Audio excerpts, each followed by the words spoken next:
Okay, you see, the Nigerian military coup that happened recently to actually topple the government of President Bola Ahmed Tinubu was not successful. And God is trying to show us something, but many of us were not paying attention. Nigerians are not paying attention. The DHQ, Defense Headquarters, now released the names of the officers involved. They're about 16 in number. They released their ranks, their corps, their state of origin.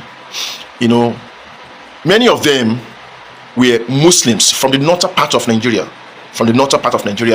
And I think few of them were from other geopolitical zones. These people actually orchestrated this thing to topple the present government.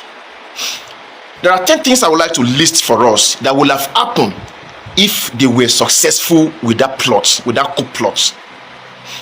There are 10 things. Now, before I mention those 10 things, look, the war we are facing in this country is not political war. I have said this before. It's not political war. It's not war of APC, PDP, ADC. It's not that. We are battling with religious war. See, there are elements that are hell-bent to Islamize this country. They are just like that. They are wired like that. Their aim, their agenda is to make sure Nigeria is Islamized. And they are getting full backing and support from international communities. The war we are fighting in this country is not from the southwest. It's not from the south-south. Neither is it from the southeast of Nigeria. It's from the north, the far north, coming towards us here.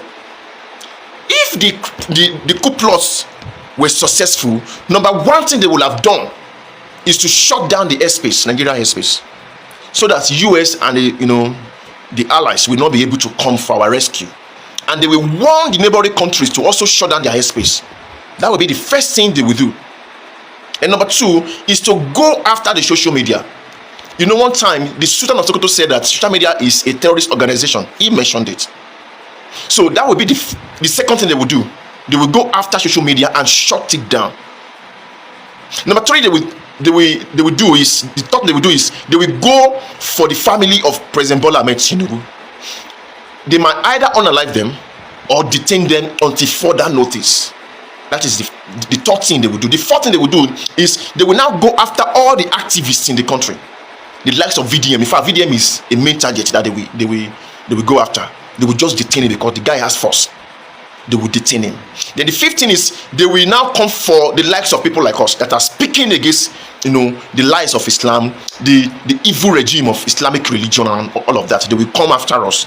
That is it. And number 16 is a lot of APC members will defect.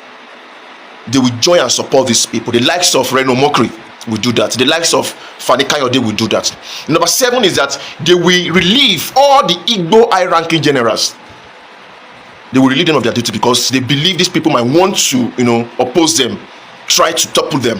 So they will relieve them of their duty. Then number 8 is this: they will establish Sharia law in all the states in Nigeria, compulsorily.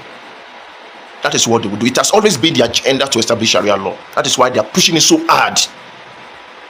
Then the last one, which is number 10, which is very, very important, is the main one, is that they will now come after the Igbo tribe of Nigeria. This time around, nobody is coming for our rescue, or nobody is coming to our rescue.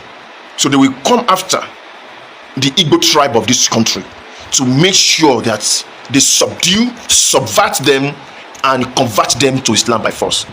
That is the agenda. If that coup plot were successful.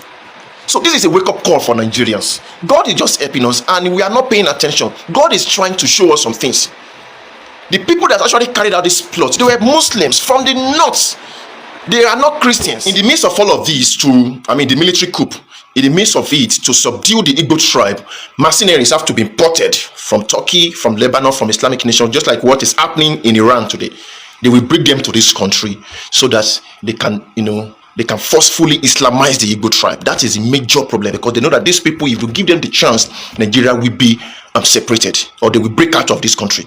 And the Fulanis, the North, they don't want Nigeria to separate. They don't want Igbo to break out, because if it happens, they will be the suffered part of Nigeria, the most suffered part of Nigeria. So they don't want it.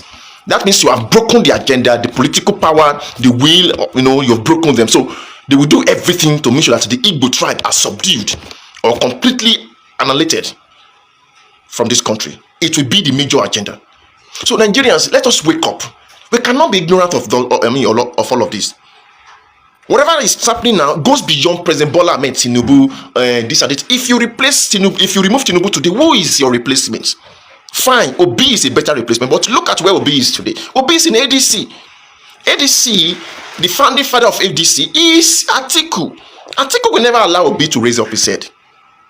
Atiku has said and declared that he will never allow anybody to come out as president. That he's going out as president. That is the issue on ground now. So who is your replacement? I'm asking you. Some of you are telling me that maybe they've paid me, they've given me a brand envelope. That is why I'm speaking for APC. It's not that. If Tinubu leaves that position today, the next person that will take over is Shettima. Or do you have any replacements?